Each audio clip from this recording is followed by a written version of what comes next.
Miyamoto Musashi, The Book of Five Rings, Chapter 1. The Ground Book. Strategy is the craft of the warrior. Commanders must enact the craft, and troopers should know this way. There is no warrior in the world today who really understands the way of strategy. There are various ways.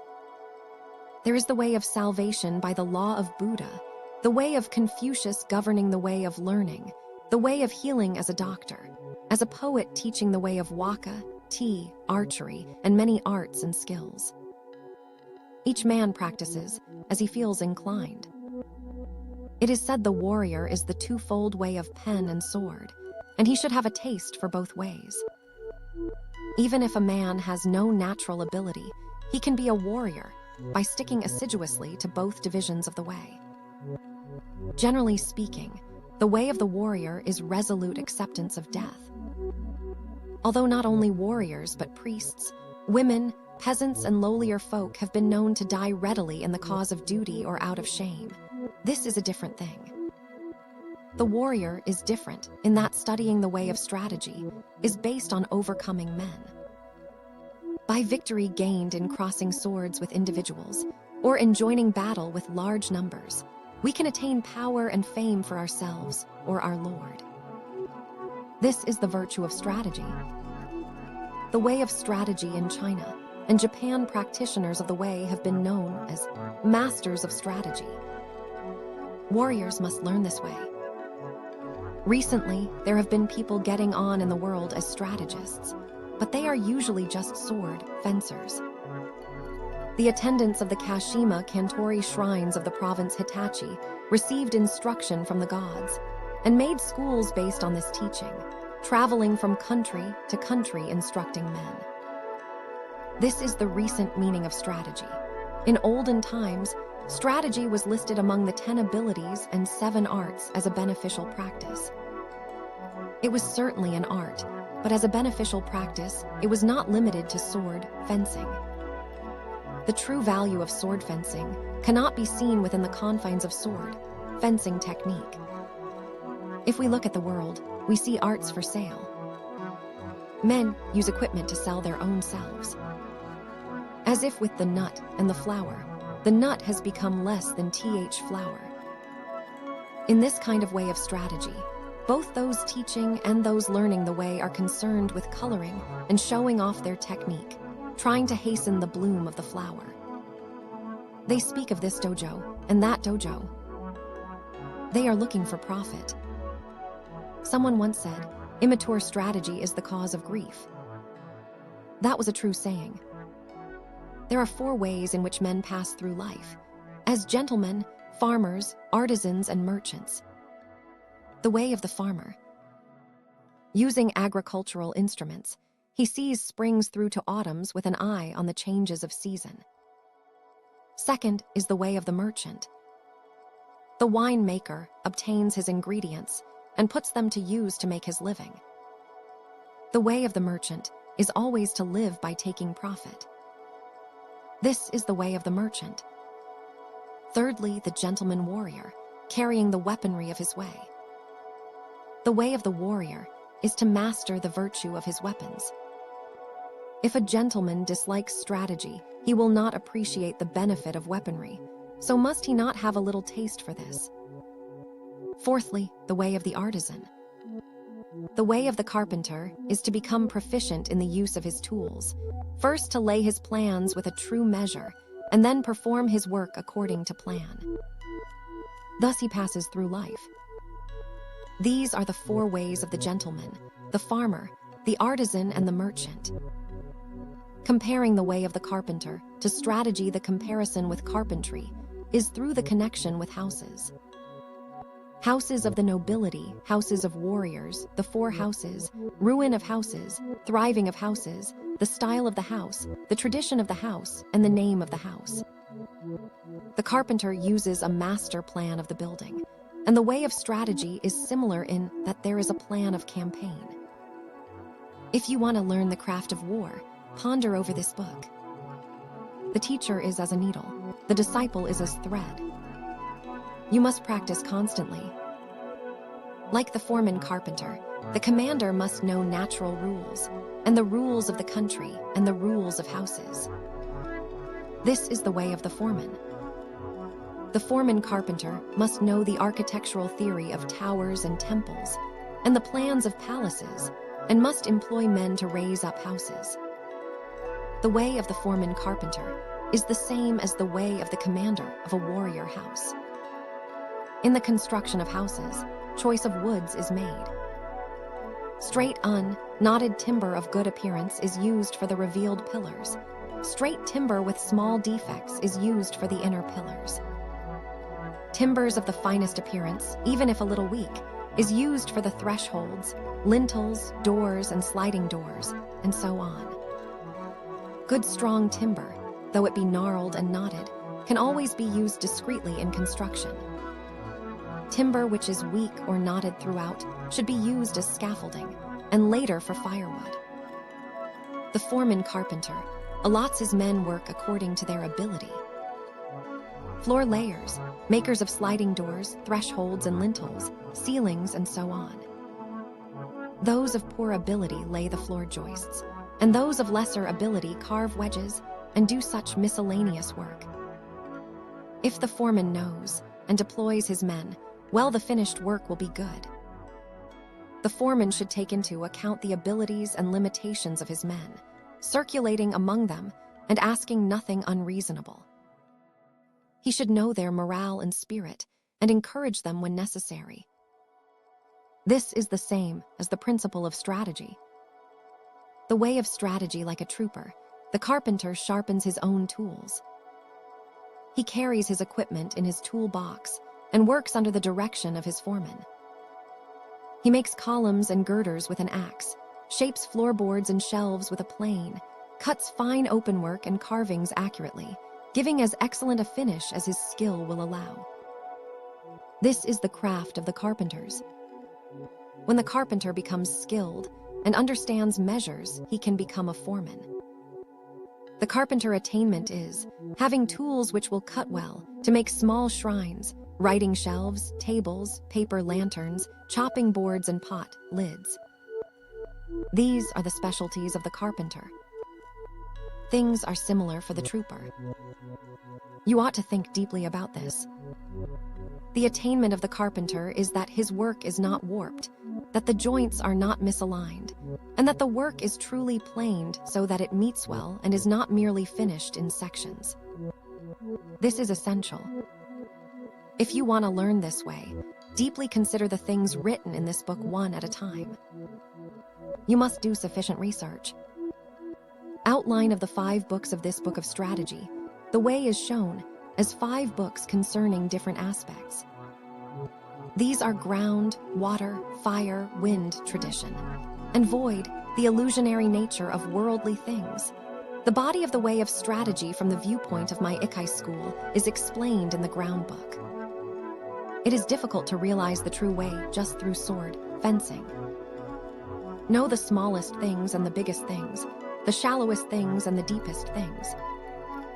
As if it were a straight road mapped out on the ground, the first book is called the ground book.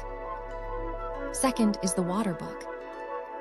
With water as the basis, the spirit becomes like water. Water adopts the shape of its receptacle. It is sometimes a trickle and sometimes a wild sea. Water has a clear blue color. By the clarity, things of Ikai school are shown in this book. If you master the principles of sword fencing, when you freely beat one man, you beat any man in the world. The spirit of defeating a man is the same for 10 million men. The strategist makes small things into big things, like building a great Buddha from a 1-foot model. I cannot write in detail how this is done. The principle of strategy is having one thing, to know 10,000 things. Things of Ikai school are written in this, the water book. Third is the fire book. This book is about fighting. The spirit of fire is fierce, whether the fire be small or big, and so it is with battles. The way of battles is the same for man-to-man fights, and for 10,000 aside battles. You must appreciate that spirit can become big or small. What is big is easy to perceive. What is small is difficult to perceive. In short, it is difficult for large numbers of men to change position, so their movements can be easily predicted. An individual can easily change his mind, so his movements are difficult to predict. You must appreciate this. The essence of this book is that you must train day and night in order to make quick decisions.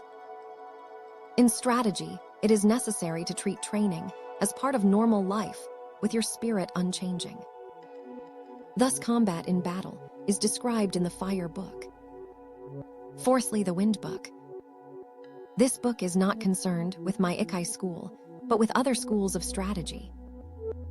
By wind, I mean old traditions, present-day traditions, and family traditions of strategy. Thus, I clearly explain the strategies of the world. This is tradition. It is difficult to know yourself if you do not know others. To all ways there are side tracks. If you study a way daily, and your spirit diverges, you may think you are obeying a good way, but objectively it is not the true way. If you are following the true way and diverge a little, this will later become a large divergence. You must realize this. Other strategies have come to be thought of as mere sword fencing, and it is not unreasonable that this should be so. The benefit of my strategy, although it includes sword fencing, lies in a separate principle. I have explained what is commonly meant by strategy in other schools in the tradition, Wind Book. Fifthly, the Book of the Void. By void, I mean that which has no beginning and no end. Attaining this principle means not attaining the principle. The way of strategy is the way of nature. When you appreciate the power of nature, knowing rhythm of any situation, you will be able to hit the enemy naturally and strike naturally. All this is the way of the void. I intend to show how to follow the true way according to nature in the Book of the Void. The name Ikai reunite a one school, two swords warriors, both commanders and troopers, carry two swords at their belt. In olden times, these were called the long sword and the sword. Nowadays, they are known as the sword and the companion sword. Let it suffice to say that in our land, whatever the reason, a warrior carries two swords at his belt. It is the way of the warrior. Nito Ikai Ryu shows the advantages of using both swords. The spear and the halberd are weapons which are carried out of doors. Students of the Ikai school way of strategy should train from the start with the sword and the long sword in either hand. This is a truth. When you sacrifice your life, you must make fullest use of your weaponry. It is false not to do so, and to die with a weapon yet undrawn. If you hold a sword with both hands, it is difficult to wield it freely to left and right, so my method is to carry the sword in one hand. This does not apply to large weapons, such as the spear or halberd, but swords and companion swords can be carried in one hand. It is encumbering to hold a sword in both hands when you are on horseback, when running on uneven roads, on swampy ground, muddy rice fields, stony ground, or in a crowd of people. To hold the long sword in both hands is not the true way, for if you carry a bow or spear or other arms in your left hand, you have only one hand free for the long sword. However, when it is difficult to cut an enemy down with one hand, you must use both hands. It is not difficult to wield a sword in one hand. The way to learn this is to train with two long swords, one in each hand. It will seem difficult at first, but everything is difficult at first. Bows are difficult to draw, halberds are difficult to wield. As you become accustomed to the bow, so your pull will become stronger. When you become used to wielding the long sword, you will gain the power of the way and wield the sword well. As I will explain in the second book, the Water Book, there is no fast way of wielding the long sword. The long sword should be wielded broadly, and the companion sword closely. This is the first thing to realize. According to this Ikai school, you can win with a long weapon, and yet you can also win with a short weapon. In short, the way of the Ikai school is the spirit of winning, whatever the weapon and whatever its size.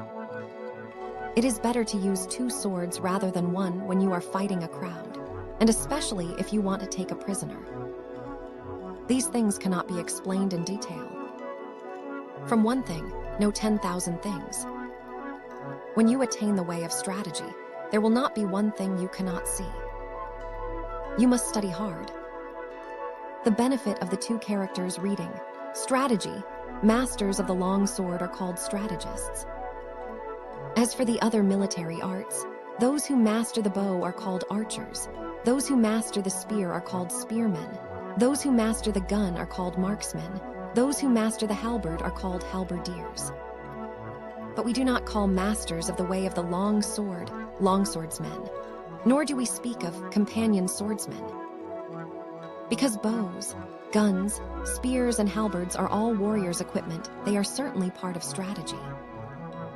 To master the virtue of the long sword is to govern the world and oneself. Thus, the long sword is the basis of strategy. The principle is strategy by means of the long sword. If he attains the virtue of the long sword, 1 man can beat 10 men. Just as 1 man can beat 10, so 100 men can beat 1,000, and 1,000 can beat 10,000. In my strategy, 1 man is the same as 10,000, so this strategy is the complete warrior craft.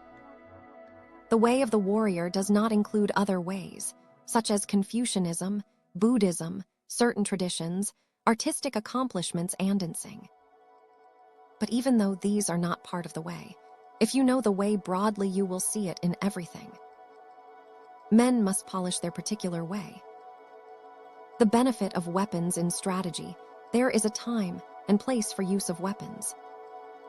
The best use of the companion sword is in a confined space, or when you are engaged closely with an opponent.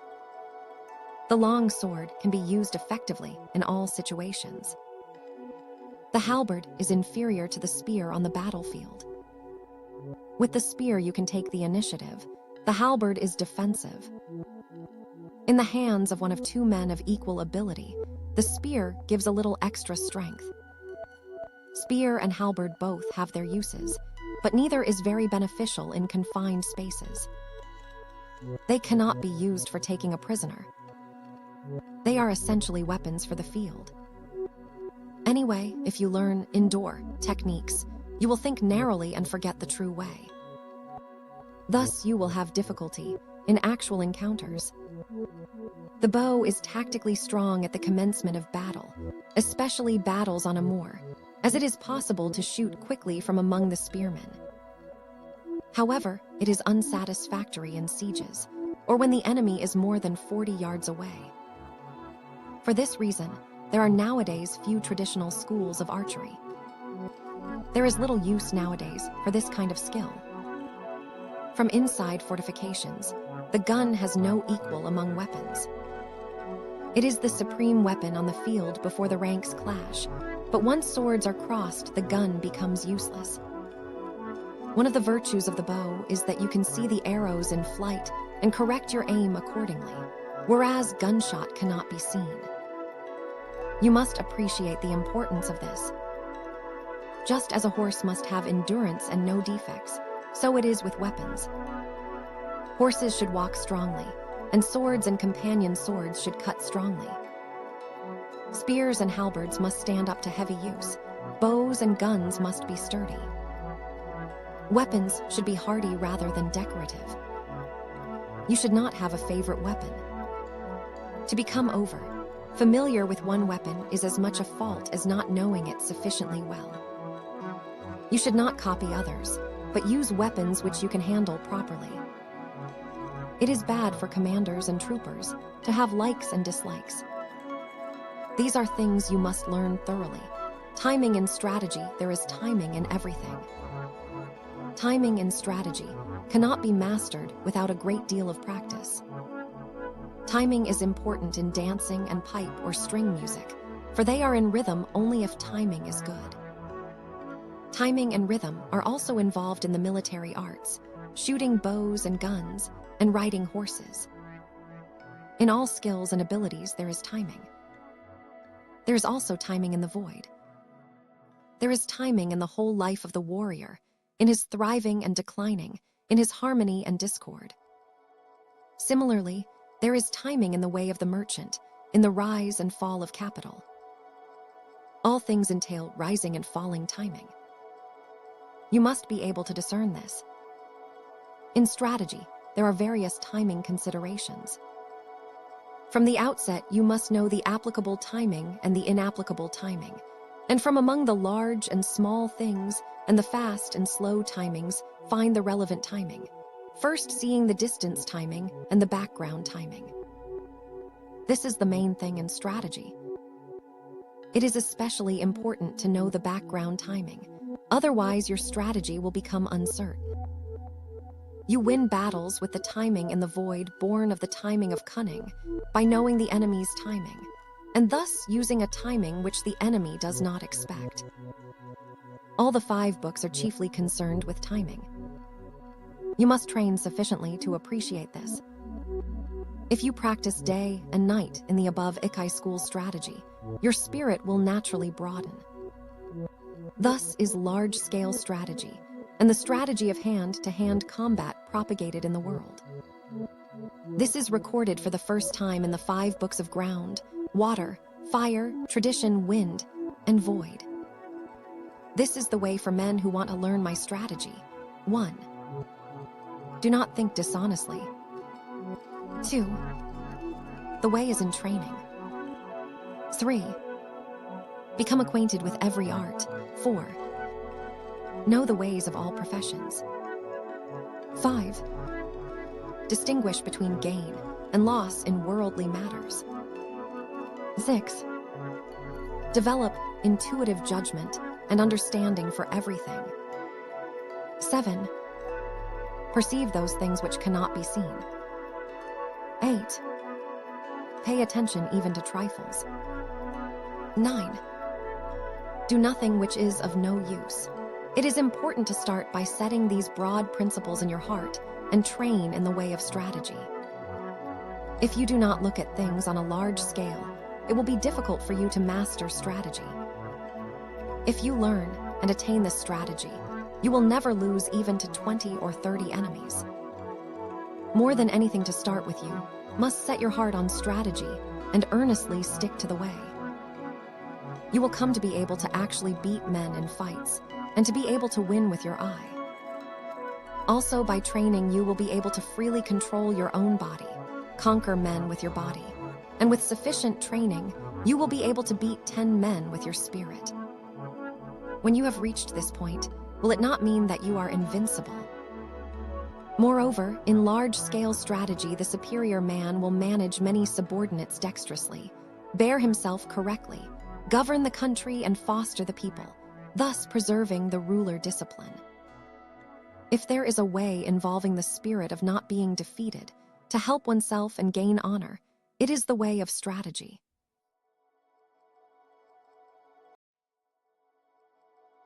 Miyamoto Musashi, The Book of 5 Rings, Chapter 2. The Water Book.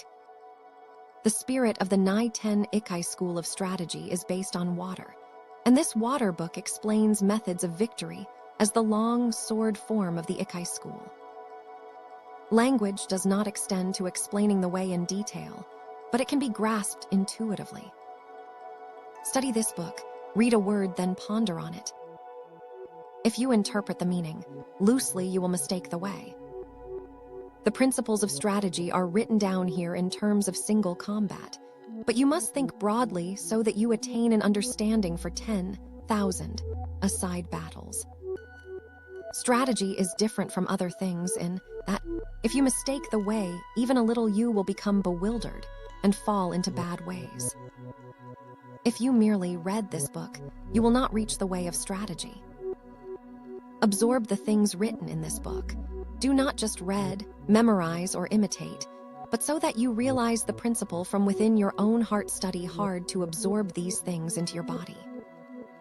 Spiritual bearing in strategy. In strategy, your spiritual bearing must not be any different from normal. Both in fighting and in everyday life, you should be determined though calm. Meet the situation without tenseness, yet not recklessly, your spirit settled yet unbiased. Even when your spirit is calm, do not let your body relax. And when your body is relaxed, do not let your spirit slacken. Do not let your spirit be influenced by your body, or your body be influenced by your spirit. Be neither insufficiently spirited nor over-spirited. An elevated spirit is weak, and a low spirit is weak. Do not let the enemy see your spirit. Small people must be completely familiar with the spirit of large people, and large people must be familiar with the spirit of small people. Whatever your size, do not be misled by the reactions of your own body. With your spirit open and unconstricted, look at things from a high point of view. You must cultivate your wisdom and spirit. Polish your wisdom. Learn public justice. Distinguish between good and evil. Study the ways of different arts one by one. When you cannot be deceived, by men you will have realized the wisdom of strategy. The wisdom of strategy is different from other things. On the battlefield, even when you are hard-pressed, you should ceaselessly research the principles of strategy so that you can develop a steady spirit. Stance in strategy: adopt a stance with the head erect, neither hanging down, nor looking up, nor twisted. Your forehead and the space between your eyes should not be wrinkled. Do not roll your eyes nor allow them to blink, but slightly narrow them. With your features composed, keep the line of your nose straight with a feeling of slightly flaring your nostrils. Hold the line of the rear of the neck straight. Instill vigor into your hairline, and in the same way from the shoulders down through your entire body.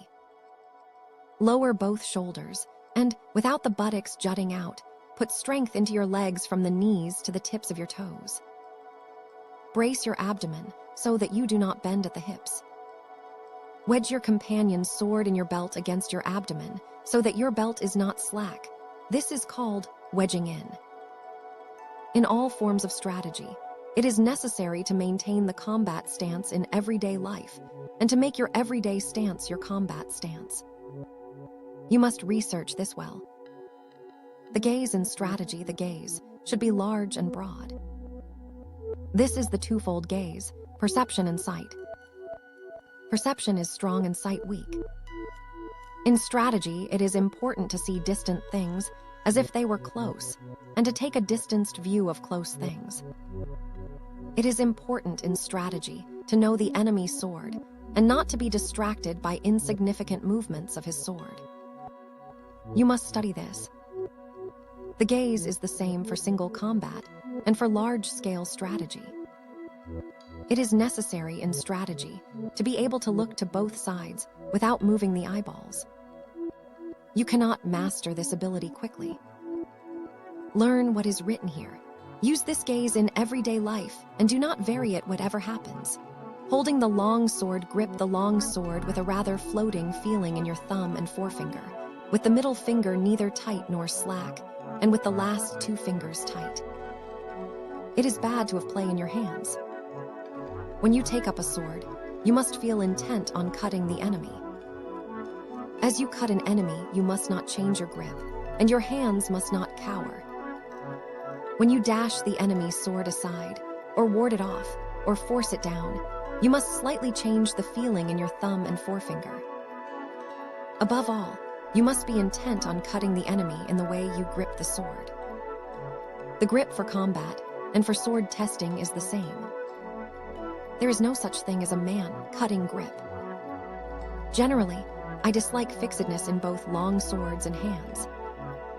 Fixedness means a dead hand. Pliability is a living hand. You must bear this in mind. Footwork with the tips of your toes somewhat floating. Tread firmly with your heels. Whether you move fast or slow, with large or small steps, your feet must always move as in normal walking. I dislike the three walking methods known as jumping foot, floating foot, and fixed steps. So-called yin, yang foot is important in the way. Yin Yang foot means not moving only one foot. It means moving your feet left, right, and right, left when cutting, withdrawing, or warding off a cut. You should not move on one foot preferentially. The five attitudes are upper, middle, lower, right side, and left side. These are the give. Although attitude has these 5 divisions, the one purpose of all of them is to cut the enemy. There are none but these 5 attitudes. Whatever attitude you are in, do not be conscious of making the attitude. Think only of cutting. Your attitude should be large or small according to the situation. Upper, lower, and middle attitudes are decisive. Left side and right side attitudes are fluid. Left and right attitudes should be used if there is an obstruction overhead or to one side. The decision to use left or right depends on the place. The essence of the way is this. To understand attitude, you must thoroughly understand the middle attitude. The middle attitude is the heart of attitudes. If we look at strategy on a broad scale, the middle attitude is the seat of the commander, with the other 4 attitudes following the commander. You must appreciate this. The way of the long sword, knowing the way of the long sword, means we can wield with 2 fingers the sword we usually carry. If we know the path of the sword well, we can wield it easily. If you try to wield the long sword quickly, you will mistake the way. To wield the long sword well, you must wield it calmly. If you try to wield it quickly, like a folding fan or a short sword, you will err by using short sword chopping. You cannot cut down a man with a long sword using this method. When you have cut downwards with the long sword, lift it straight upwards. When you cut sideways, return the sword along a sideways path. Return the sword in a reasonable way, always stretching the elbows broadly. Wield the sword strongly. This is the way of the longsword. If you learn to use the 5 approaches of my strategy, you will be able to wield a sword well. You must train constantly. The 5 approaches 1. The first approach is the middle attitude. Confront the enemy with the point of your sword against his face. When he attacks, dash his sword to the right and ride it. Or, when the enemy attacks, deflect the point of his sword by hitting downwards. Keep your long sword where it is, and as the enemy renews his attack, cut his arms from below. This is the first method. The 5 approaches are this kind of thing. You must train repeatedly using a long sword in order to learn them. When you master my way of the long sword, you will be able to control any attack the enemy makes. I assure you, there are no attitudes other than the 5 attitudes of the long sword of Naitu. 2. In the second approach with the long sword, from the upper attitude, cut the enemy just as he attacks. If the enemy evades the cut, keep your sword where it is and, scooping up from below, cut him as he renews the attack. It is possible to repeat the cut from here. In this method, there are various changes in timing and spirit. You will be able to understand this by training in the Ikai school. You will always win with the 5 long sword methods. You must train repetitively. 3. In the third approach, adopt the lower attitude, anticipating scooping up. When the enemy attacks, hit his hands from below. As you do, so he may try to hit your sword down. If this is the case, cut his upper arm, horizontally with a feeling of crossing.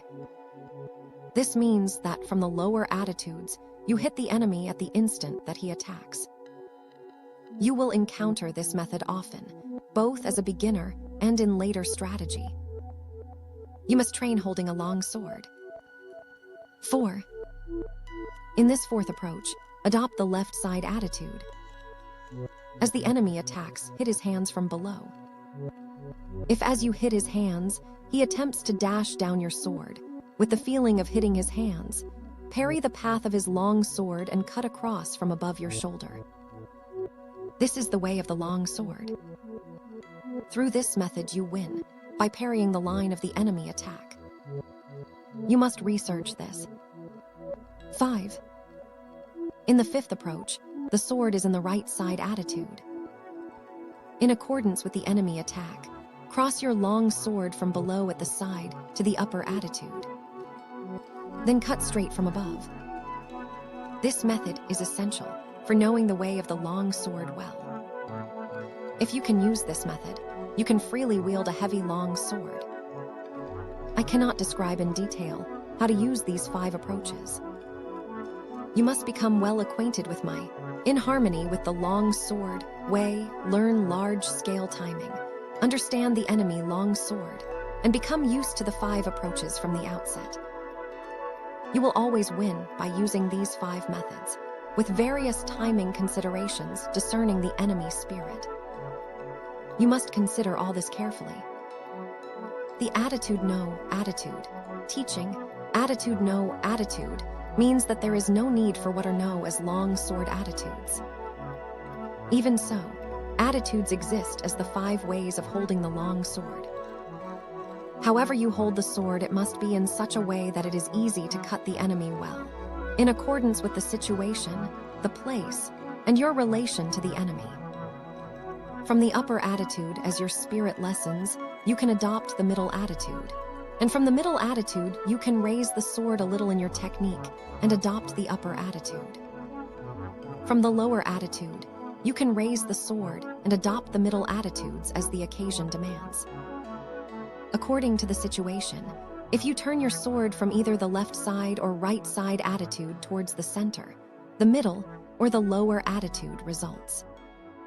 The principle of this is called existing attitude, non-existing attitude. The primary thing when you take a sword in your hands is your intention to cut the enemy, whatever the means. Whenever you parry, hit, spring, strike, or touch the enemy cutting sword, you must cut the enemy in the same movement. It is essential to attain this. If you think only of hitting, springing, striking, or touching the enemy, you will not be able actually to cut him. More than anything, you must be thinking of carrying your movement through to cutting him. You must thoroughly research this. Attitude and strategy on a larger scale is called battle array. Such attitudes are all for winning battles. Fixed formation is bad. Study this well. To hit the enemy in one timing. In one timing means, when you have closed with the enemy, to hit him as quickly and directly as possible, without moving your body or settling your spirit, while you see that he is still undecided. The timing of hitting before the enemy decides to withdraw, break, or hit is this in one timing. You must train to achieve this timing, to be able to hit in the timing of an instant. The abdomen timing of 2, when you attack and the enemy quickly retreats. As you see him tense, you must feint a cut. Then, as he relaxes, follow up and hit him. This is the abdomen timing of 2. It is very difficult to attain this by merely reading this book, but you will soon understand with a little instruction. No design, no conception in this method. When the enemy attacks and you also decide to attack, hit with your body and hit with your spirit, and hit from the void with your hands, accelerating strongly. This is the no design, no conception cut. This is the most important method of hitting. It is often used. You must train hard to understand it. The flowing water cut, is used when you are struggling blade to blade with the enemy. When he breaks and quickly withdraws trying to spring with his long sword, expand your body and spirit and cut him as slowly as possible with your long sword, following your body like stagnant water. You can cut with certainty if you learn this. You must discern the enemy grade. Continuous cut when you attack and the enemy also attacks, and your swords spring together. In one action, cut his head, hands, and legs. When you cut several places with one sweep of the long sword, it is the continuous cut. You must practice this cut. It is often used. With detailed practice, you should be able to understand it. The fire and stones, cut the fires and stones cut means that when the enemy long sword and your long sword clash together, you cut as strongly as possible, without raising the sword even a little. This means cutting quickly with the hands, body, and legs, all three cutting strongly. If you train well enough, you will be able to strike strongly. The red leaves cut allusion to falling, dying leaves, means knocking down the enemy long sword. The spirit should be getting control of his sword. When the enemy is in a long sword attitude in front of you and intent on cutting, hitting, and parrying, you strongly hit the enemy long sword with the fire and stones cut, perhaps in the spirit of the no design, no conception cut. If you then beat down the point of his sword with a sticky feeling, he will necessarily drop the sword. If you practice this cut, it becomes easy to make the enemy drop his sword. You must train repetitively. The body in place of the long sword also, the long sword in place of the body. Usually, we move the body and the sword at the same time to cut the enemy. However, according to the enemy cutting method, you can dash against him with your body first, and afterwards cut with the sword. If his body is immovable, you can cut first with the long sword, but generally you hit first with the body and then cut with the long sword. You must research this well and practice hitting. Cut and slash to cut and to slash are two different things. Cutting, whatever form of cutting it is decisive, with a resolute spirit. Slashing is nothing more than touching the enemy. Even if you slash strongly, and even if the enemy dies instantly, it is slashing. When you cut, your spirit is resolved. You must appreciate this. If you first slash the enemy hands or legs, you must then cut strongly. Slashing is in spirit the same as touching. When you realize this, they become indistinguishable. Learn this well. Chinese monkey body. The Chinese monkey body is the spirit of not stretching out your arms. The spirit is to get in quickly, without in the least extending your arms, before the enemy cuts. If you are intent upon not stretching out your arms, you are effectively far away. The spirit is to go in with your whole body. When you come to within arm reach, it becomes easy to move your body in. You must research this well. Glue and lacquer emulsion body. The spirit of glue and lacquer emulsion body is to stick to the enemy and not separate from him. When you approach the enemy, stick firmly with your head, body, and legs. People tend to advance their head and legs quickly, but their body lags behind. You should stick firmly so that there is not the slightest gap between the enemy body and your body. You must consider this carefully. To strive for height is meant when you close with the enemy to strive with him for superior height without cringing. Stretch your legs, stretch your hips, and stretch your neck face to face with him. When you think you have won, and you are the higher, thrust in strongly. You must learn this. To apply stickiness when the enemy attacks, and you also attack with the long sword, you should go in with a sticky feeling and fix your long sword against the enemy as you receive his cut. The spirit of stickiness is not hitting very strongly, but hitting so that the long swords do not separate easily. It is best to approach as calmly as possible when hitting the enemy long sword with stickiness. The difference between stickiness and entanglement is that stickiness is firm and entanglement is weak. You must appreciate this. The body strike means to approach the enemy through a gap in his guard. The spirit is to strike him with your body. Turn your face a little aside and strike the enemy breast with your left shoulder thrust out. Approach with the spirit of bouncing the enemy away, striking as strongly as possible in time with yaut breathing. If you achieve this method of closing with the enemy, you will be able to knock him 10 or 20 feet away. It is possible to strike the enemy until he is dead. Train well. 3 ways to parry his attack. There are 3 methods to parry a cut. First, by dashing the enemy long sword to your right, as if thrusting at his eyes when he makes an attack. Or to parry by thrusting the enemy long sword towards his right eye with the feeling of snipping his neck. Or when you have a short, long sword, without worrying about parrying the enemy long sword, to close with him quickly, thrusting at his face with your left hand. These are the 3 methods of parrying. You must bear in mind that you can always clench your left hand and thrust at the enemy face with your fist. For this, it is necessary to train well. To stab at the face means, when you are in confrontation with the enemy, that your spirit is intent of stabbing at his face, following the line of the blades with the point of your long sword. If you are intent on stabbing at his face and body will become rightable.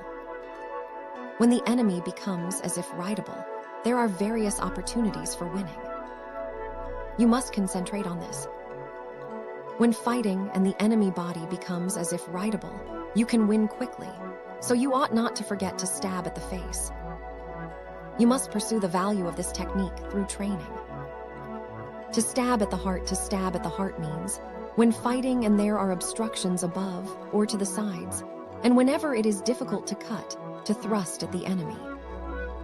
You must stab the enemy breast without letting the point of your long sword waver, showing the enemy the ridge of the blade square on, and with the spirit of deflecting his long sword. The spirit of this principle is often useful when we become tired, or for some reason our long sword will not cut. You must understand the application of this method. To scold, tut, tut. Scold means that, when the enemy tries to counter, cut as you attack, you counter, cut again from below as if thrusting at him, trying to hold him down. With very quick timing you cut, scolding the enemy. Thrust up, tut, and cut, tut. This timing is encountered time and time again in exchange of blows. The way to scold tut. Tut is to time the cut simultaneously with raising your long sword as if to thrust the enemy. You must learn this through repetitive practice. The smacking parry by smacking parry is meant that when you clash swords with the enemy, you meet his attacking cut on your long sword with a T-dum rhythm, smacking his sword and cutting him. The spirit of the smacking parry is not parrying or smacking strongly, but smacking the enemy long sword in accordance with his attacking cut, primarily intent on quickly cutting him. If you understand the timing of smacking, however hard your long swords clash together, your sword point will not be knocked back even a little. You must research sufficiently to realize this. There are many enemies applies when you are fighting one against many. Draw both sword and companion sword and assume a wide, stretched left and right attitude. The spirit is to chase the enemies around from side to side, even though they come from all 4 directions. Observe their attacking order, and go to meet first those who attack first.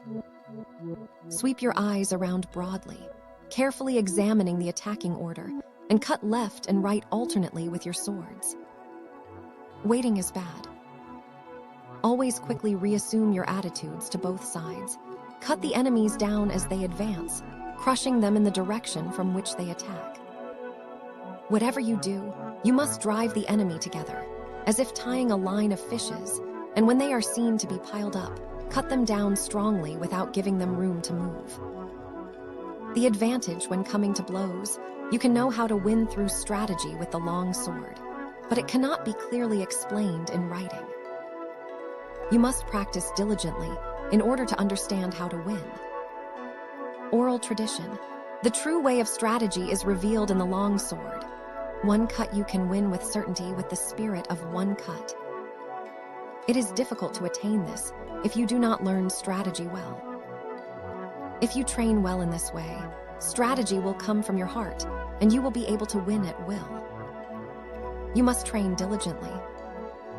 Direct communication, the spirit of direct communication, is how the true way of the Nai to Ikai school is received and handed down. Oral tradition. Teach your body strategy. recorded in the above book is an outline of Ikai school sword fighting. To learn how to win with the long sword in strategy, first learn the 5 approaches and the 5 attitudes, and absorb the way of the long sword naturally in your body. You must understand spirit and timing, handle the long sword naturally, and move body and legs in harmony with your spirit. Whether beating 1 man or 2, you will then know values in strategy. Study the contents of this book, taking 1 item at a time, and through fighting with enemies you will gradually come to know the principle of the way. Deliberately, with a patient spirit, absorb the virtue of all this, from time to time raising your hand in combat. Maintain this spirit whenever you cross swords with an enemy. Step by step walk the 1,000-mile road. Study strategy over the years and achieve the spirit of the warrior. Today is victory over yourself of yesterday. Tomorrow is your victory over lesser men. Next, in order to beat more skillful men, train according to this book, not allowing your heart to be swayed along a side track. Even if you kill an enemy, if it is not based on what you have learned, it is not the true way. If you attain this way of victory, then you will be able to beat several tens of men. What remains is sword fighting ability, which you can attain in battles and duels.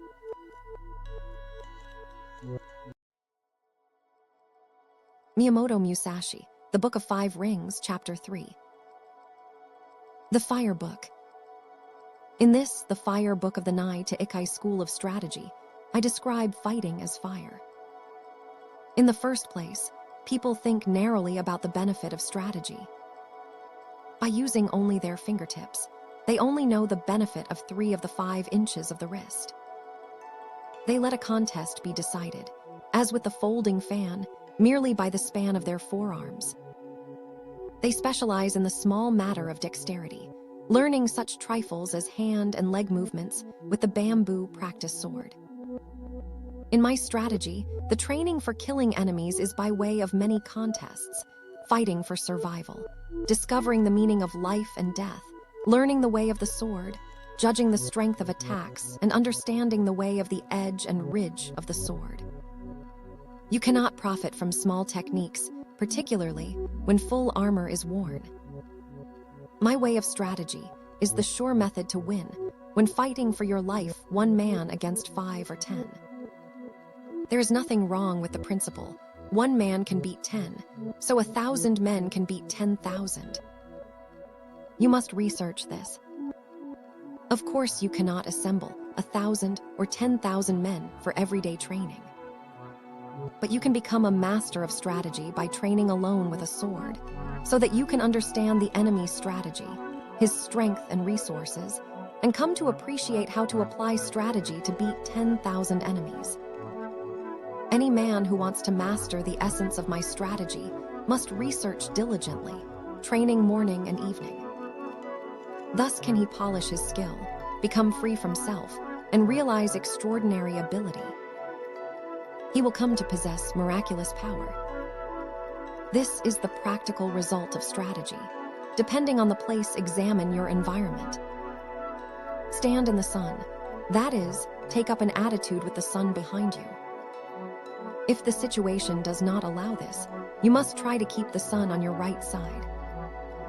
In buildings, you must stand with the entrance behind you or to your right.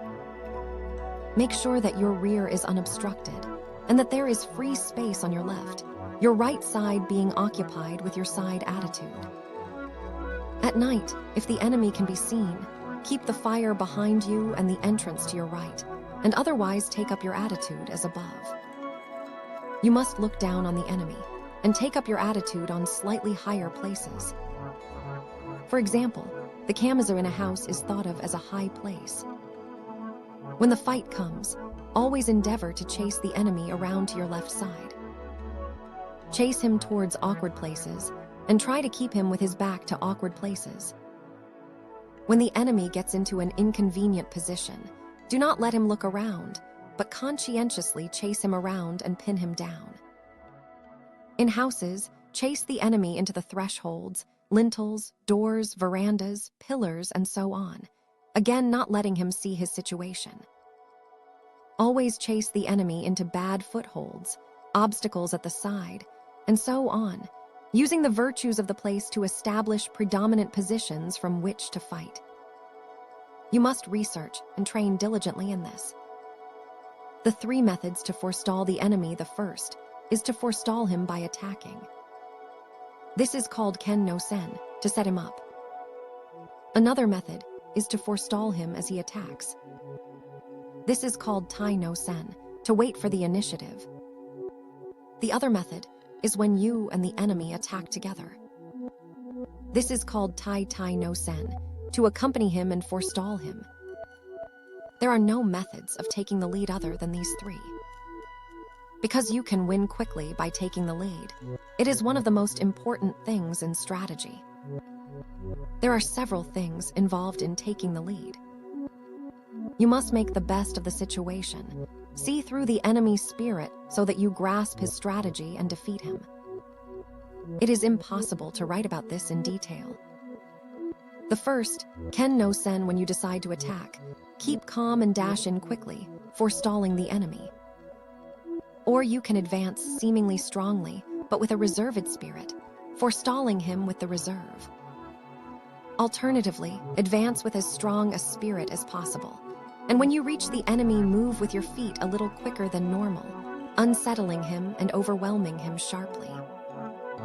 Or, with your spirit calm, attack with a feeling of constantly crushing the enemy, from first to last. The spirit is to win in the depths of the enemy. These are all Ken no Sen. The second, Tai no Sen, when the enemy attacks, remain undisturbed but feign weakness. As the enemy reaches you, suddenly move away, indicating that you intend to jump aside, then dash and attacking strongly as soon as you see the enemy relax. This is one way. Or, as the enemy attacks, attack still more strongly, taking advantage of the resulting disorder in his timing to win. This is the Tai no Sen principle. The third, Tai no Sen, when the enemy makes a quick attack, you must attack strongly and calmly, aim for his weak point as he draws near, and strongly defeat him. Or, if the enemy attacks calmly, you must observe his movements, and with your body rather floating, join in with his movements as he draws near. Move quickly and cut him strongly. This is Tai no Sen. These things cannot be clearly explained in words. You must research what is written here. In these 3 ways of forestalling, you must judge the situation. This does not mean that you always attack first, but if the enemy attacks first, you can lead him around. In strategy, you have effectively won when you forestall the enemy, so you must train well to attain this. To hold down a pillow means not allowing the enemy head to rise. In contests of strategy, it is bad to be led about by the enemy. You must always be able to lead the enemy about. Obviously, the enemy will also be thinking of doing this, but he cannot forestall you if you do not allow him to come out. In strategy, you must stop the enemy as he attempts to cut. You must push down his thrust and throw off his hold when he tries to grapple. This is the meaning of to hold down a pillow. When you have grasped this principle, whatever the enemy tries to bring about in the fight, you will see in advance and suppress it. The spirit is to check his attack at the syllable at. When he jumps, check his jump at the syllable ju, and check his cut at ku. The important thing in strategy is to suppress the enemy useful actions, but allow his useless actions. However, doing this alone is defensive. First, you must act according to the way, suppressing the enemy techniques, foiling his plans, and thence command him directly. When you can do this, you will be a master of strategy. You must train well in research, holding down a pillow. Crossing at a ford. Crossing at a ford means, for example, crossing the sea at a strait, or crossing over 100 miles of broad sea at a crossing place. I believe this, crossing at a ford, occurs often in man lifetime. It means setting sail even though your friends stay in harbor. knowing the route, knowing the soundness of your ship and the favor of the day. When all the conditions are meet, and there is perhaps a favorable wind or a tailwind, then set sail. If the wind changes within a few miles of your destination, you must row across the remaining distance without sail. If you attain this spirit, it applies to everyday life. You must always think of crossing at a ford. In strategy, also it is important to cross at a ford. Discern the enemy capability, and knowing your own strong points, cross the ford at the advantageous place, as a good captain crosses a sea route.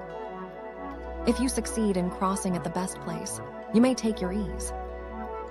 To cross at a ford means to attack the enemy weak point and to put yourself in an advantageous position. This is how to win large-scale strategy. The spirit of crossing at a ford is necessary in both large and small-scale strategy. You must research this well. To know the times means to know the enemy disposition in battle. Is it flourishing or waning?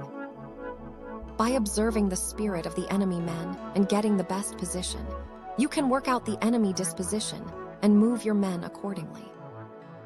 You can win through this principle of strategy, fighting from a position of advantage. When in a duel, you must forestall the enemy and attack when you have first recognized his school of strategy, perceived his quality and his strong and weak points. Attack in an unsuspecting manner, knowing his meter and modulation, and the appropriate timing. Knowing the times means, if your ability is high, seeing right into things.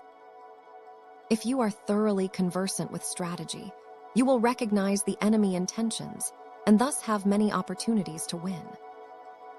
You must sufficiently study this.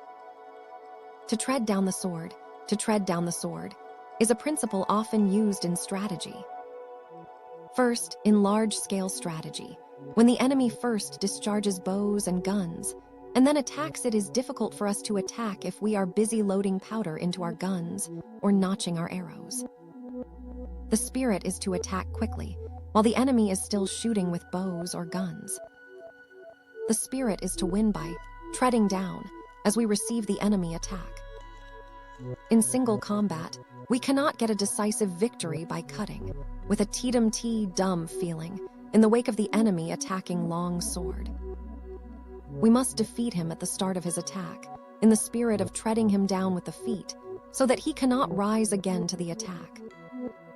Treading does not simply mean treading with the feet. Tread with the body, tread with the spirit, and of course, tread and cut with the long sword. You must achieve the spirit of not allowing the enemy to attack a second time. This is the spirit of forestalling in every sense.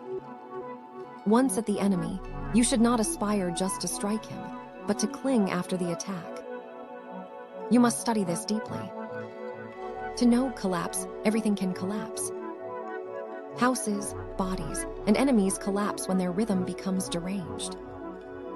In large-scale strategy, when the enemy starts to collapse, you must pursue him without letting the chance go. If you fail to take advantage of your enemy's collapse, they may recover. In single combat, the enemy sometimes loses timing and collapses. If you let this opportunity pass, he may recover and not be so negligent thereafter. Fix your eye on the enemy collapse and chase him, attacking so that you do not let him recover. You must do this. The chasing attack is with a strong spirit. You must utterly cut the enemy down so that he does not recover his position. You must understand how to utterly cut down the enemy. To become the enemy means to think yourself in the enemy position. In the world, people tend to think of a robber trapped in a house as a fortified enemy. However, if we think of becoming the enemy, we feel that the whole world is against us and that there is no escape. He who is shut inside is a pheasant. He who enters to arrest is a hawk. You must appreciate this. In large-scale strategy, people are always under the impression that the enemy is strong, and so tend to become cautious. But if you have good soldiers, And if you understand the principles of strategy, and if you know how to beat the enemy, there is nothing to worry about. In single combat, also you must put yourself in the enemy position. If you think, here is a master of the way who knows the principles of strategy, then you will surely lose. You must consider this deeply. To release four hands is used when you and the enemy are contending with the same spirit, and the issue cannot be decided. Abandon this spirit and win through an alternative resource. In large-scale strategy, when there is a four-hands spirit, do not give up, it is man existence. Immediately throw away this spirit and win with a technique the enemy does not expect. In single combat also, when we think we have fallen into the four hands situation, we must defeat the enemy by changing our mind and applying a suitable technique according to his condition. You must be able to judge this. To move the shade is used when you cannot see the enemy's spirit. In large-scale strategy, when you cannot see the enemy position, indicate that you are about to attack strongly to discover his resources. It is easy then to defeat him with a different method once you see his resources. In single combat, if the enemy takes up a rear or side attitude of the long sword so that you cannot see his intention, make a feint attack, and the enemy will show his long sword, thinking he sees your spirit. Benefiting from what you are shown, you can win with certainty. If you are negligent, you will miss the timing. Research this well. To holding down a shadow is use when you can see the enemy attacking spirit. In large-scale strategy, when the enemy embarks on an attack, if you make a show of strongly suppressing his technique, he will change his mind. Then, altering your spirit, defeat him by forestalling him with a void spirit. Or, in single combat, hold down the enemy's strong intention with a suitable timing, and defeat him by forestalling him with this timing. You must study this well. To pass on many things are said to be passed on. Sleepiness can be passed on, and yawning can be passed on. Time can be passed on also. In large-scale strategy, when the enemy is agitated and shows an inclination to rush, do not mind in the least. Make a show of complete calmness, and the enemy will be taken by this and will become relaxed. When you see that this spirit has been passed on, you can bring about the enemy defeat by attacking strongly with a void spirit. In single combat, you can win by relaxing your body and spirit, and then, catching on to the moment the enemy relaxes, attack strongly and quickly, forestalling him. What is known as getting someone drunk is similar to this. You can also infect the enemy with a bored, careless, or weak spirit. You must study this well. To cause loss of balance, many things can cause a loss of balance. One cause is danger, another is hardship, and another is surprise. You must research this. In large-scale strategy, it is important to cause loss of balance. Attack without warning where the enemy is not expecting it, and while his spirit is undecided, follow up your advantage and, having the lead, defeat him. Or, in single combat, start by making a show of being slow, then suddenly attack strongly. Without allowing him space for breath to recover from the fluctuation of spirit, you must grasp the opportunity to win. Get the feel of this. To frighten fright often occurs, caused by the unexpected.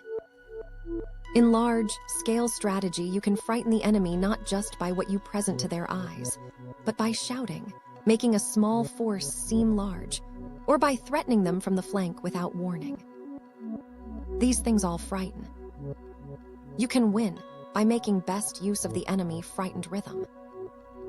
In single combat, also, you must use the advantage of taking the enemy unawares by frightening him with your body, long sword, or voice to defeat him. You should research this well. To soak in when you have come to grips and are striving together with the enemy, and you realize that you cannot advance, you soak in and become one with the enemy. You can win by applying a suitable technique while you are mutually entangled. In battles involving large numbers as well as in fights with small numbers, you can often win decisively with the advantage of knowing how to soak into the enemy, whereas, were you to draw apart, you would lose the chance to win. Research this well. To injure the corners, it is difficult to move strong things by pushing directly, so you should injure the corners.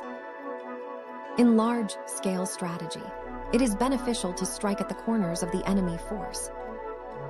If the corners are overthrown, the spirit of the whole body will be overthrown. To defeat the enemy, you must follow up the attack when the corners have fallen. In single combat, it is easy to win once the enemy collapses. This happens when you injure the corners of his body and thus weaken him. It is important to know how to do this, so you must research deeply.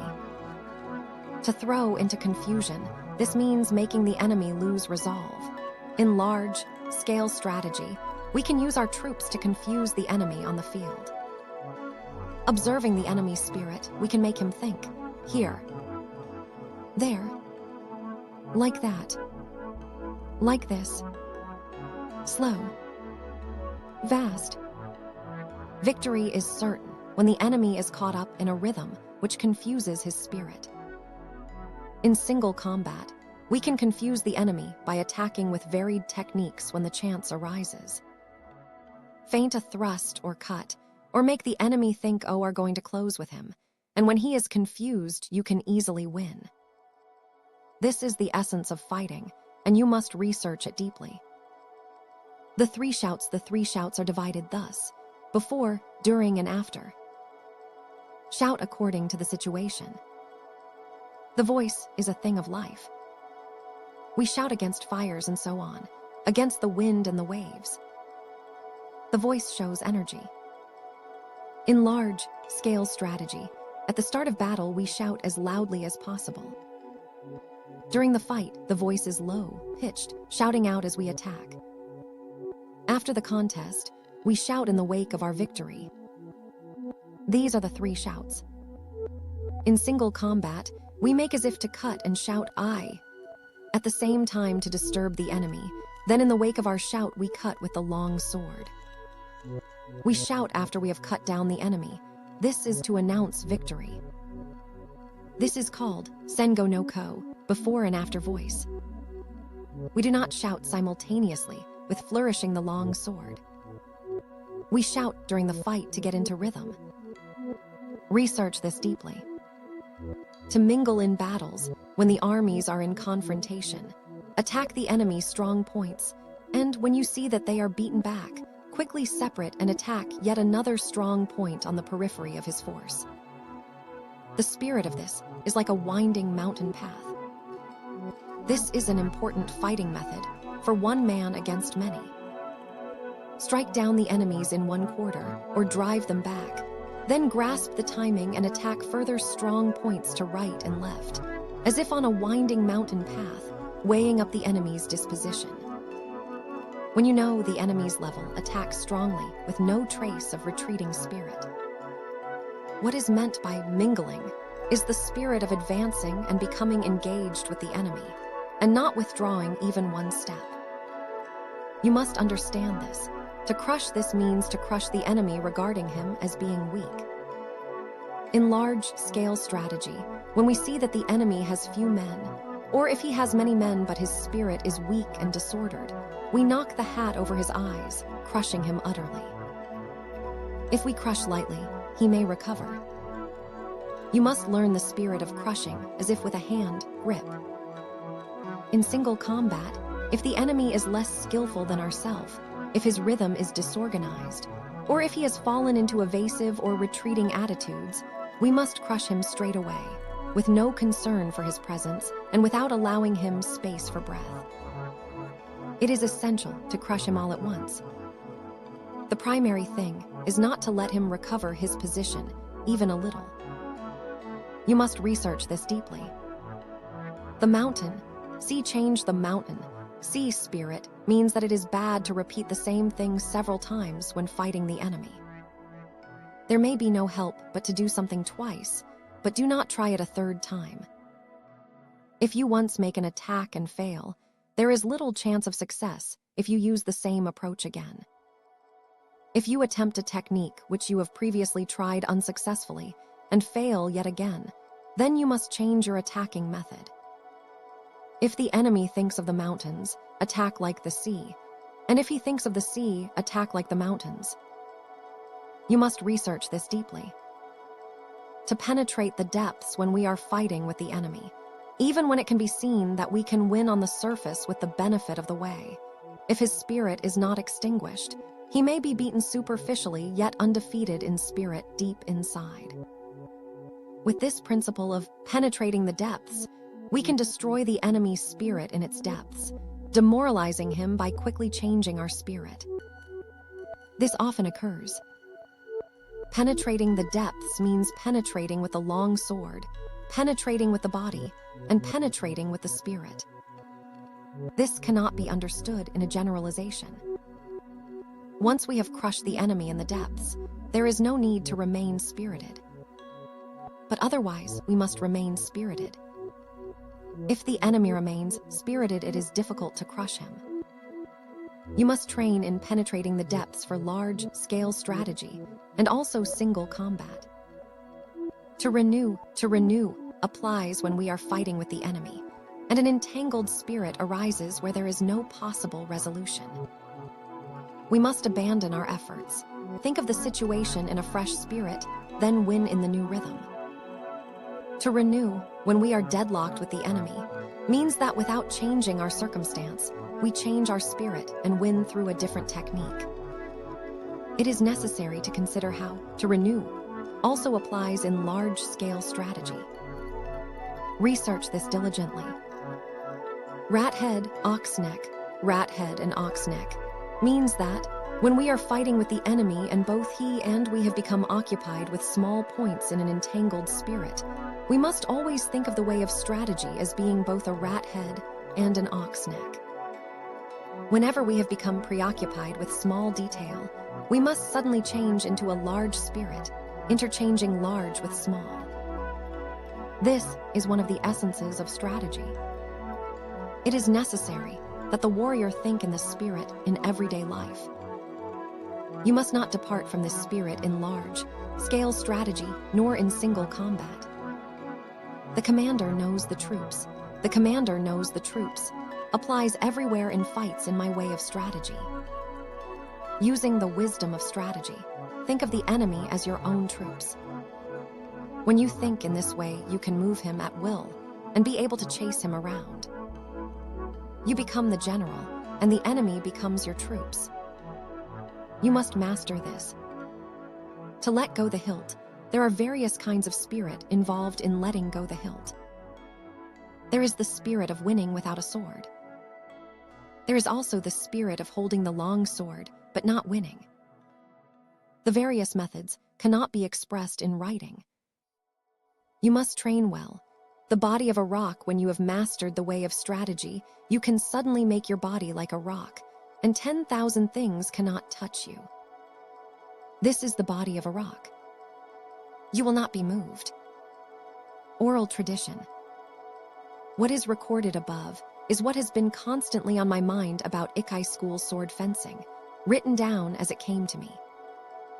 This is the first time I have written about my technique, and the order of things is a bit confused. It is difficult to express it clearly. This book is a spiritual guide for the man who wishes to learn the way. My heart has been inclined to the way of strategy from my youth onwards. I have devoted myself to training my hand, tempering my body, and attaining the many spiritual attitudes of sword fencing.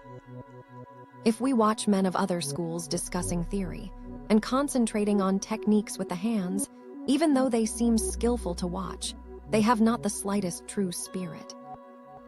Of course, men who study in this way think they are training the body and spirit, but it is an obstacle to the true way, and its bad influence remains forever. Thus, the true way of strategy is becoming decadent and dying out. The true way of sword fencing is the craft of defeating the enemy in a fight, and nothing other than this. If you attain and adhere to the wisdom of my strategy, you need never doubt that you will win.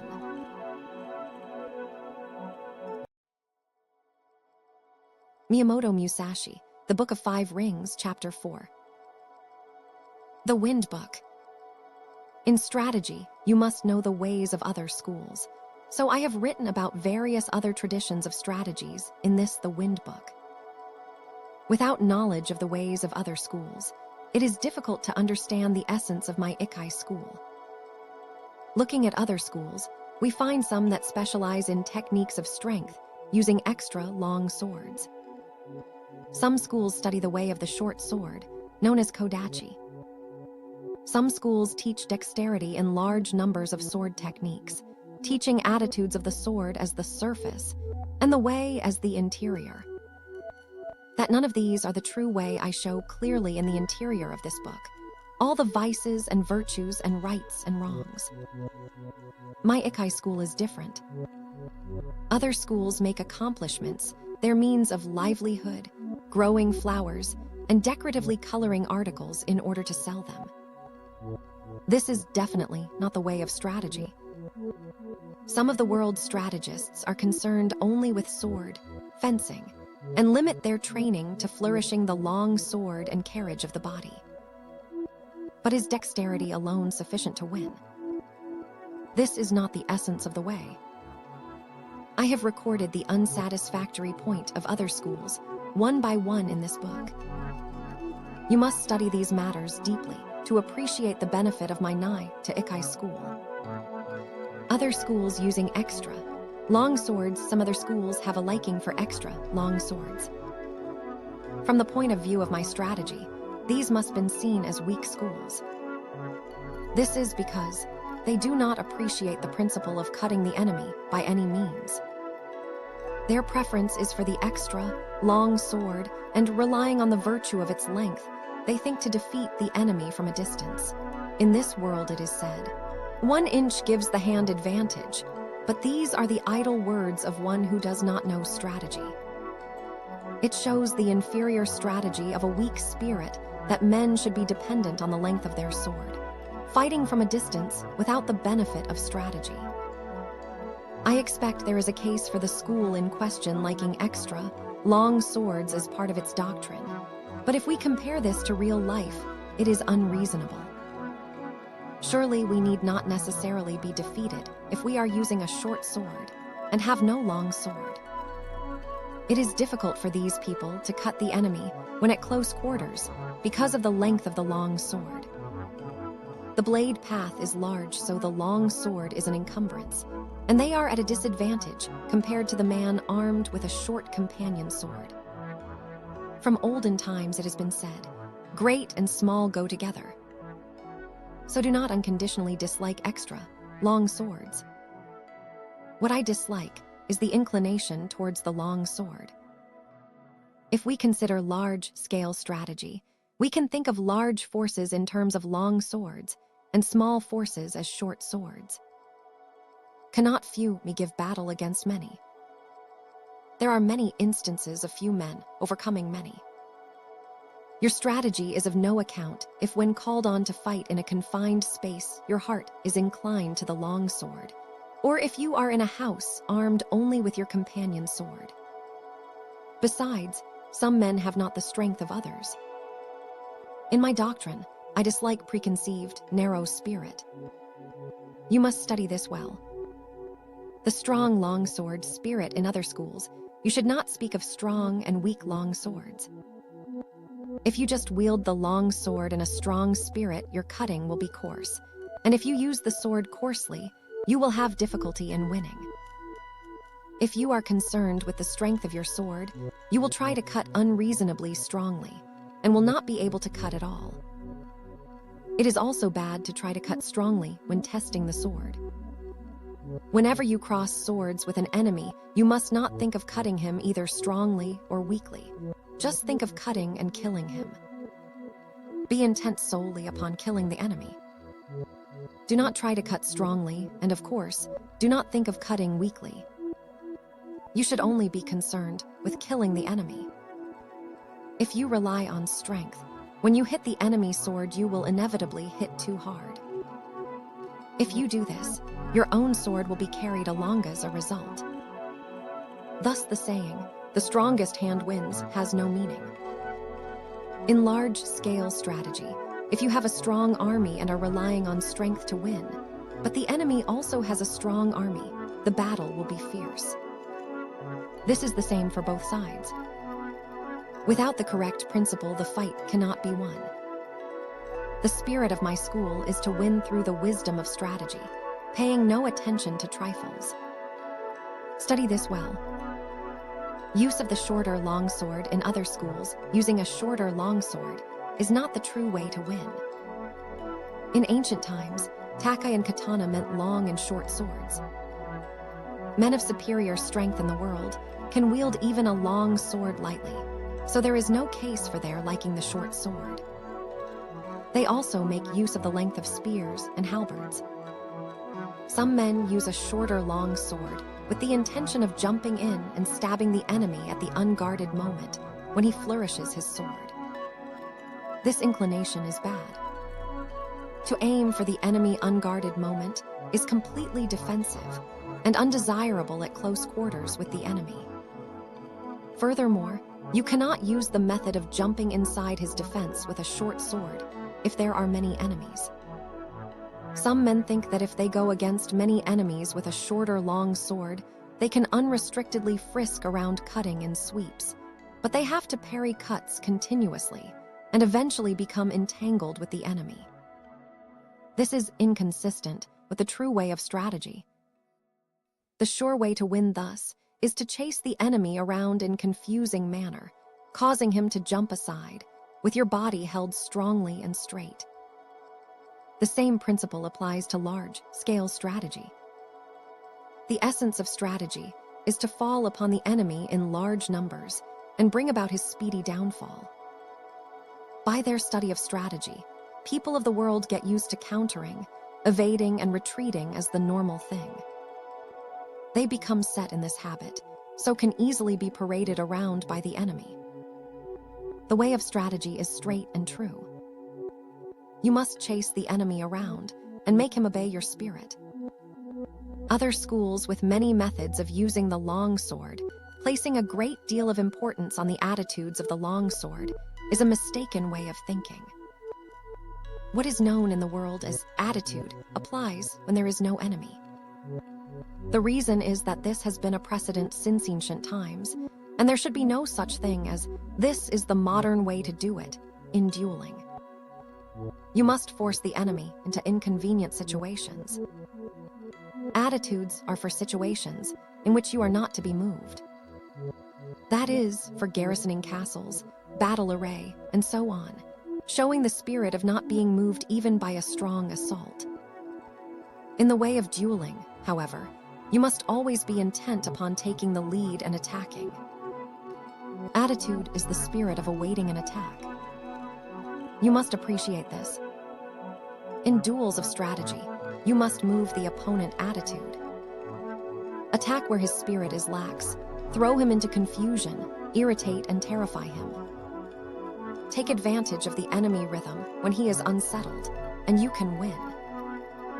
I dislike the defensive spirit, known as attitude. Therefore, in my way, there is something called attitude, no attitude.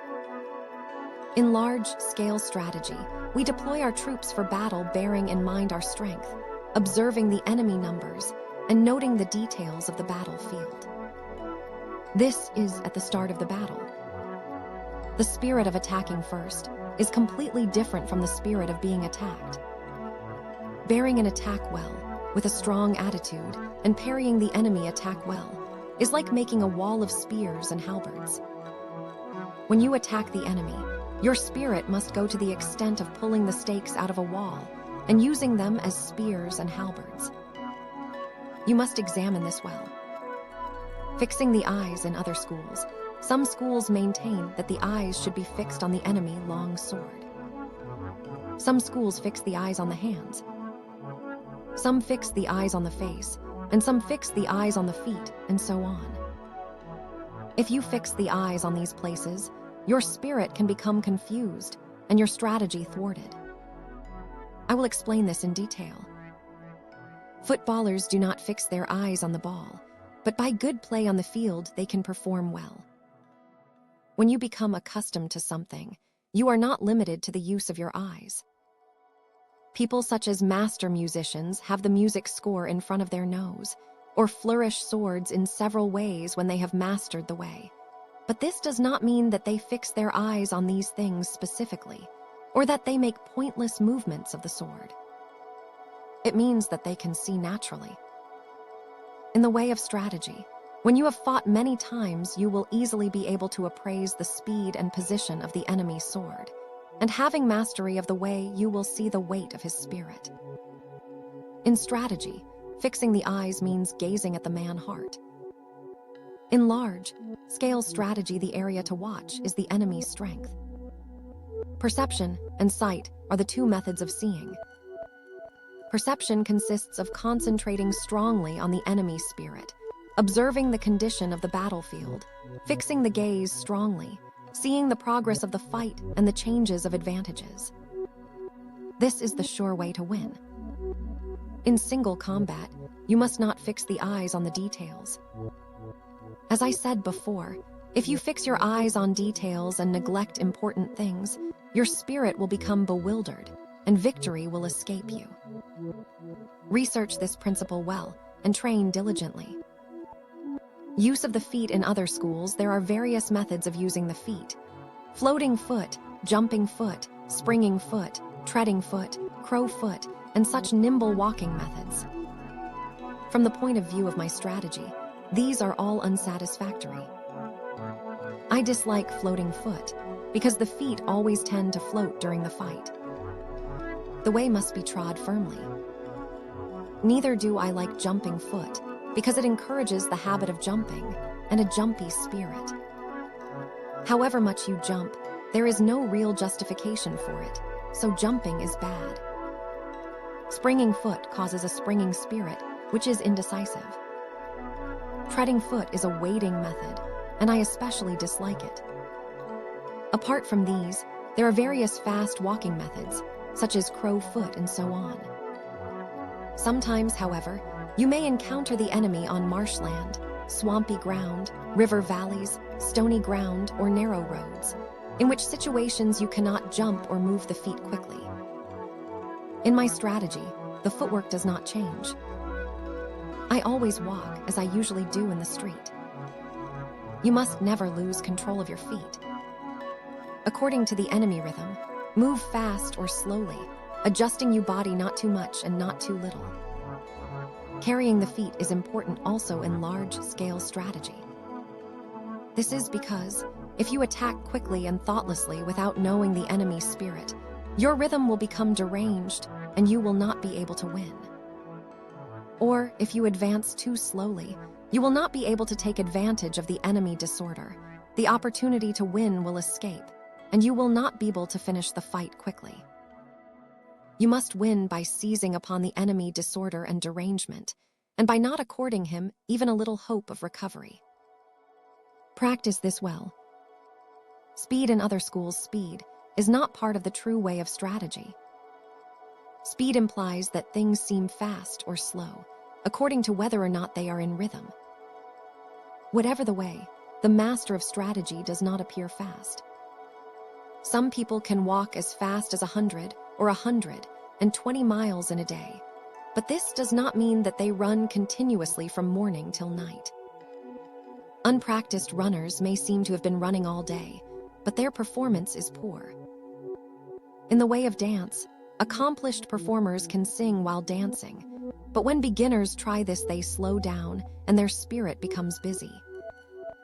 The old pine tree, melody beaten on a leather drum, is tranquil, but when beginners try this, they slow down and their spirit becomes busy. Very skillful people can manage a fast rhythm, but it is bad to beat hurriedly. If you try to beat too quickly, you will get out of time. Of course, slowness is bad. Really skillful people never get out of time and are always deliberate and never appear busy. From this example, the principle can be seen. What is known as speed is especially bad in the way of strategy. The reason for this is that depending on the place, marsh or swamp, and so on, it may not be possible to move the body and legs together quickly. Still less will you be able to cut quickly if you have a long sword in this situation. If you try to cut quickly, as if using a fan or short sword, you will not actually cut even a little. You must appreciate this. In large-scale strategy also, a fast, busy spirit is undesirable. The spirit must be that of holding down a pillow. Then you will not be even a little late. When your opponent is hurrying recklessly, you must act contrarily and keep calm. You must not be influenced by the opponent. Train diligently to attain the spirit. Interior and surface. In other schools, there is no interior nor surface in strategy. The artistic accomplishments usually claim inner meaning and secret tradition, and interior and gait. But in combat, there is no such thing as fighting on the surface or cutting with the interior. When I teach my way, I first teach by training in techniques which are easy for the pupil to understand, a doctrine which is easy to understand. I gradually endeavor to explain the deep principle, points which it is hardly possible to comprehend, according to the pupil progress. In any event, because the way to understanding is through experience, I do not speak of interior and gait. In this world, if you go into the mountains and decide to go deeper and yet deeper, instead you will emerge at the gate. Whatever the way, it has an interior, and it is sometimes a good thing to point out the gate. In strategy, we cannot say what is concealed and what is revealed. Accordingly, I dislike passing on my way through written pledges and regulations. Perceiving the ability of my pupils, I teach the direct way, remove the bad influence of other schools, and gradually introduce them to the true way of the warrior. The method of teaching my strategy is with a trustworthy spirit. You must train diligently. I have tried to record an outline of the strategy of other schools in the above 9 sections.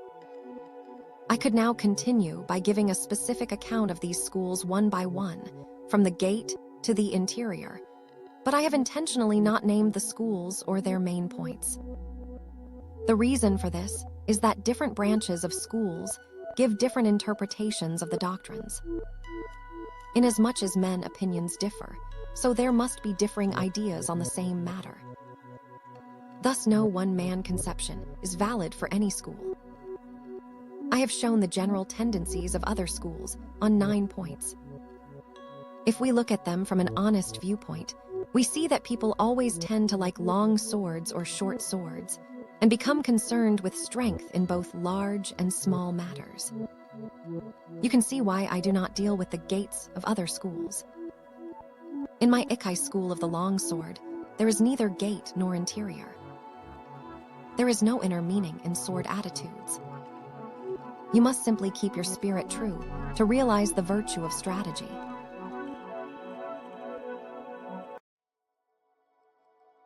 Miyamoto Musashi, The Book of 5 Rings, Chapter 5. The Book of the Void. The Nai to Ikai way of strategy is recorded in this, the Book of the Void. What is called the spirit of the void is where there is nothing. It is not included in man knowledge. Of course, the void is nothingness. By knowing things that exist, you can know that which does not exist. That is the void. People in this world look at things mistakenly and think that what they do not understand must be the void. This is not the true void. It is bewilderment.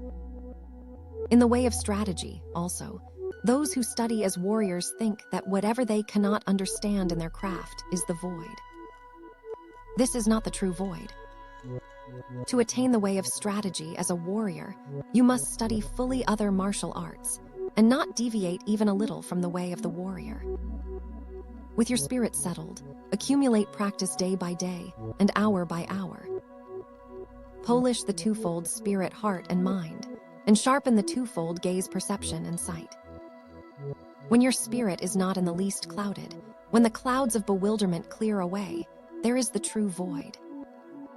Until you realize the true way, whether in Buddhism or in common sense, you may think that things are correct and in order.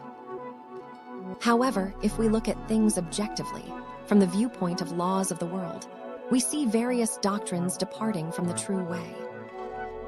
Know well this spirit, and with forthrightness as the foundation and the true spirit as the way. Enact strategy broadly, correctly and openly. Then you will come to think of things in a wide sense, and taking the void as the way, you will see the way as void. In the void is virtue, and no evil. Wisdom has existence, principle has existence, the way has existence, spirit is nothingness. 12th day of the 5th month, 2nd year of Shoho, 1645. Taruro Maganojo, SH Hanamian MUSASHI.